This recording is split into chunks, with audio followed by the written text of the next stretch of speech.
Hello everybody, இன்றைக்கி நான் simple and ஸ்வீட்டாக செய்ய போகிறது பாசந்தி. வாங்க பார்க்கலாம். முதல்ல 500 ml மில்க் ஊற்றிக்கிறேன். இந்த மாதிரி 3 கவர்ஸ் ஆஃப் மில்க் நான் ஆட் பண்ணுறேன். ஸோ டோட்டலி உங்களுக்கு 1.5 லிட்டர் பால் நான் இதில் ஆட் பண்ணியிருக்கேன். பிகாஸ் என்னோடய ஃப்ரெண்டோட சனுக்கு மேரேஜ். ஸோ நாங்கள் ஃப்ரெண்ட்ஸ் எல்லாம் சேர்ந்து போகிறோம். ஸோ அவங்களுக்கான ப்ரிப்ரேஷன் தான் நான் இப்போ பண்ணிகிட்ருக்கிறது. ஸோ உங்களுக்கு எந்த குவான்டிட்டியில் வேணுமோ அந்தளவு மில்க்கை நீங்கள் ஆட் பண்ணிக்கோங்க. நான் இண்டக்ஷன் ஸ்டவ்வில் செய்கிறேன். கேஸ் ஸ்டவ்வில் செய்கிறவங்க மீடியம் ஃப்ளேமில் வச்சுட்டு நல்ல அடிக்கனமான பாத்திரத்தை யூஸ் பண்ணிவிட்டு நல்ல பாலை கிண்டி விடுங்க. அண்ட் பாலோட திக்னஸ் பாதி அளவாக கிடைக்கணும். ஏற்கனவே 1/4 கப் அளவு சூடான பாலில் குங்குமப்பூவை நான் ஊற வச்சுருந்தேன். அதை இப்போது இந்த பாலில் நான் ஆட் பண்ணியிருக்கேன். ஆட் பண்ணிவிட்டு நல்லா கிளறி விடுங்க.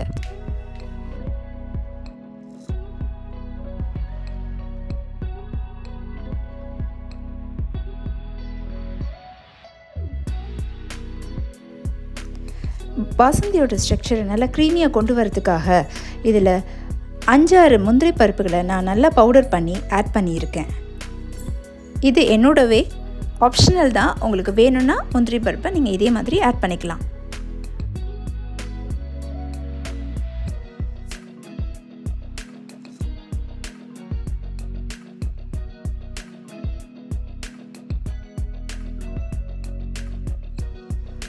பாசந்தியோட ஸ்வீட்னஸ்க்காக நான் மில்க் மைட் 200 grams இதில் நான் ஆட் பண்ணியிருக்கேன்.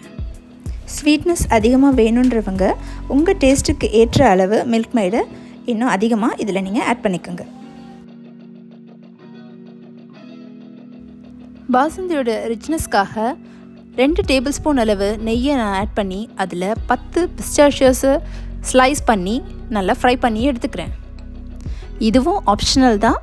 உங்களுக்கு தேவைப்பட்டால் இன்னும் நிறைய பிஸ்தாஷியோஸை நீங்கள் இதில் ஆட் பண்ணிக்கலாம்.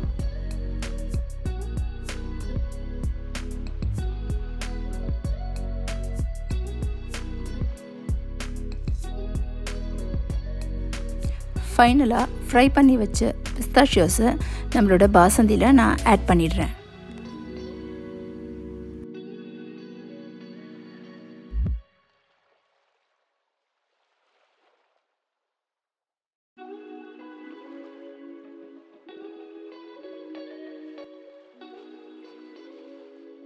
க்ரீமியான பாசந்தி ரெடி.